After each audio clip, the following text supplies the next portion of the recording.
everyone, Becky here, and welcome back to my channel.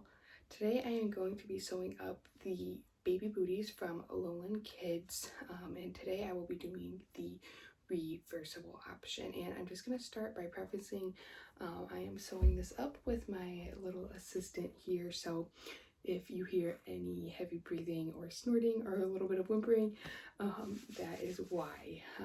It's the only way I'm getting work done these days. So there she is. So just bear with us if there's any little random sounds throughout the video. But I am, as I said, doing the reversible option today. I do have a video for the non-reversible option, which is linked below in the description if you want to check that out. But like I said, I am doing the reversible option, so I'm going to take you through the pieces you need and all of the steps. So let's go ahead and get started.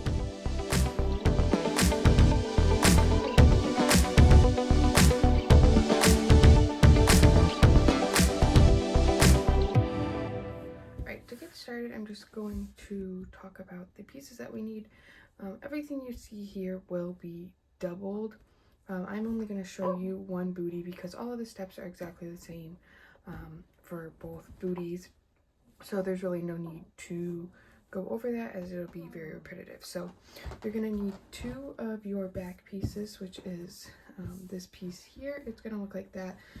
One thing with this, when you cut it out, just make sure you pay attention to the fold in the green line, because it can be very easy to mix it up and have the fold and grain line reversed, and then your stretch will be going the wrong way, and they might not fit over your baby's foot. So just be cognizant of that when cutting out your back piece.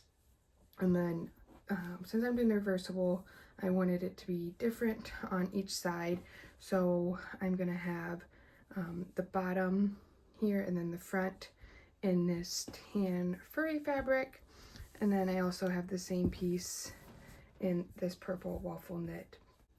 But so the first thing we're going to do is we're going to take our back piece and the two top pieces, and we are going to, let's see, this is my right side of this piece. So I'm going to take one piece, and I've added little notches on the backs of these pieces on the straight piece. The one on the toe was already added in, but I like to just mark in the middle when I cut out, so just so that if you're wondering what that notch is there, just to mark the middle. But we're going to first take the right side of our piece to the right side of the back piece, and we're going to line up the middle of this flat part, the flatter part, it's not a straight line, with this curve, and I'm just going to pin that in place there. And then I like to just take the flat piece here and line it up with the bottom here and do that on both sides. And really that's all I pin it, because this is a pretty small piece, so there's not a lot of room. And then you're just going to, when you sew, kind of stretch this out and line up those raw edges. When you get to this curve here, just make sure you're keeping all of the edges lined up and sew all the way across. And then we're going to come down here and do that same thing with your other piece, and we're going to line up the middle points there. And I'm at a clip, so let me do a pin. And then the same thing, I would just match up the ends here on this piece on both sides and sew all the way around that. So I'm going to go ahead and sew both of these pieces onto my back piece and my back.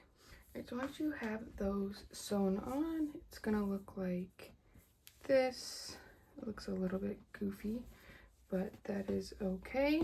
What we're going to do now is we are just going to flatten this out the best we can, and then we're going to fold it in half, matching up this long edge here with right sides together. And we're just going to pin this together along this piece here. And because this is reversible, you need to leave a hole to flip it right side out. So what I'm going to do is I'm going to start down here, sew up to the middle. I'm going to leave about a 1-inch hole and then finish from that 1 inch all the way down. So a little bit past this clip, leave a gap, and then finish it off down the other end.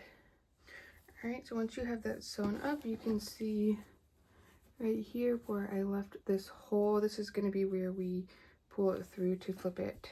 And now what we're going to do is we're just going to sew on the bottoms here. So I'm going to take my coordinating side to the top, and we have our little notch on this piece and the notch on the piece here. So we're going to match those up, pin those together, and then I find the back by just folding it in half, and that you can just match up to your seam here, and then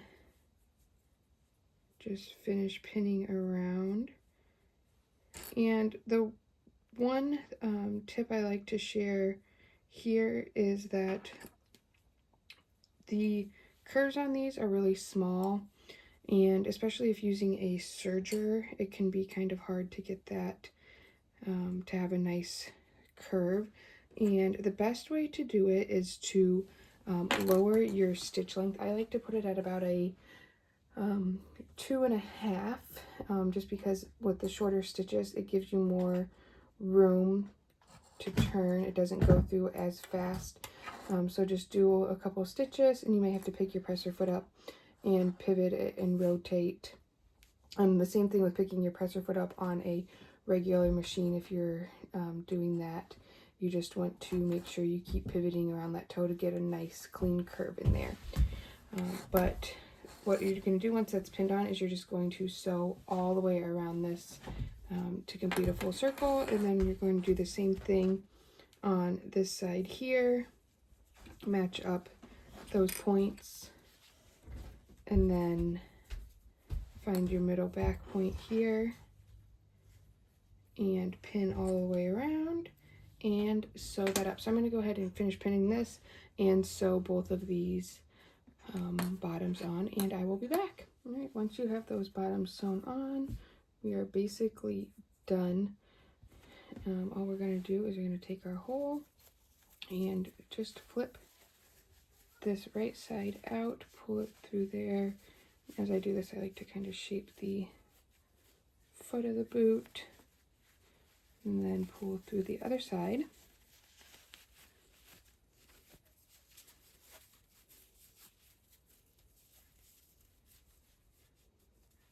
Pushing it through.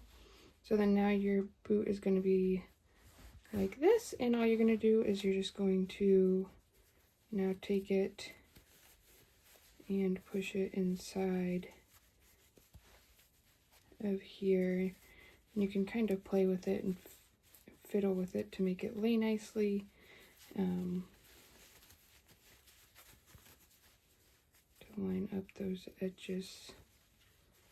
And so here is one way with the furry side, and you can see my hole here. So really all your last step is to hand sew that shut. I will just fold that edge over and do a slip stitch, and then you can just turn it out, and now you have your other option. And then you just take all of those same steps and repeat them on the other pieces to complete the set. Alright, so once you stitch that up, you can see my hand stitching there a little bit. Then you are done, and obviously after you do everything else on your other boot.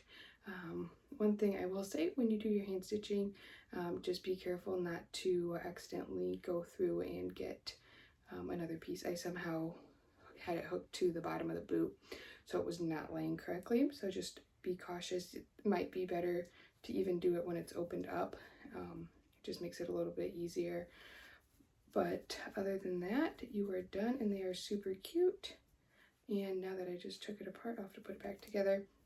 But I will say one thing, if you don't want to deal with the hand stitching, you could make your hole a little bit lower.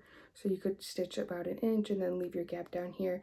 So then that way when you put it together and fold it over, your hole is just covered. So like the hole would be in the heel here, and then when you fold this over, nobody would even see it. So then it doesn't really matter if you close it up or not. If you, like I said, just if you don't want to deal with the hand stitching of it. But that is all there is to it, and I need to go sew up my other one still. But if you have any questions about this, feel free to leave me a comment down below, and I would be happy to help you with any other questions. Or you can also find me on Instagram. It's @sewbex, and you can reach out to me there through DMs, or you can just follow along to check out my other sewing content there. I will also link that in the description below. But if you like this video, make sure you give it a thumbs up and subscribe to my channel so that you're notified of any future videos. Thanks for watching. Bye.